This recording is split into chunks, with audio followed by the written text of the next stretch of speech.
విగ్రహానికి ఈ కట్టారు అని చెప్పారు. మేము మిమ్మల్ని ముందే ఇక్కడికి రమ్మన్నాం. రాజశేఖర రెడ్డికి ఎక్కడైనా టచ్ అయినాయా జెండా కానీ మాది కానీ మీరే చూడండి.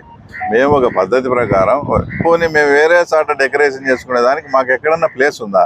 లేదు. అలాంటప్పుడు దీన్ని బూత్ చూపించి పోలీసులను అడ్డం పెట్టుకొని, సరే పోలీసులు అడ్డం పెట్టుకొని చేయాలంటే సంవత్సరం అయింది. ఎవడైనా ఒక వైఎస్ఆర్సీపీ కార్యకర్త ఎవడైనా సరే వచ్చి నన్ను పోలీసులను అడ్డం పెట్టుకొని నువ్వు కక్ష సాధింపు చర్య చేసినావని నాకు చెప్పండి, నేను ఇప్పుడే వాళ్ళకి సమాధానం కూడా చెప్తాను.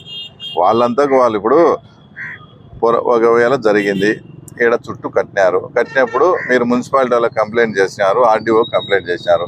ఏదంటే మున్సిపాలిటీకి సంబంధించిన సిబ్బంది వచ్చి ఇవి తొలగిస్తారు, లేదా ఆర్డీఓ గారికి సంబంధించిన సిబ్బంది, లేదా పోలీసులు వచ్చి వీటిని తొలగించడం ధర్మం.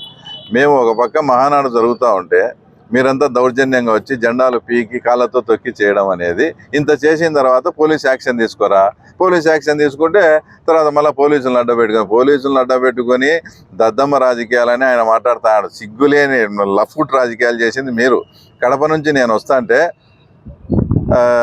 యోగివేమ యూనివర్సిటీ కాడ పోలీసు వాళ్ళు కదా నన్ను అరెస్ట్ చేసి ప్రైవేట్ వాళ్ళకి అప్పగించింది. మీరు మళ్ళీ పోలీసుల గురించి మీరు దాని గురించి మాట్లాడడం, పోలీసులు అడ్డపెట్టుకుని కాదా నువ్వు కర్నూలులో సిబిఐ కేసు నుంచి బయటపడింది. ఒకసారి చూడు, మాట్లాడేటప్పుడు ఏం మాట్లాడతారు ఏమనేది కూడా వెనక ముందు చూసుకోరా.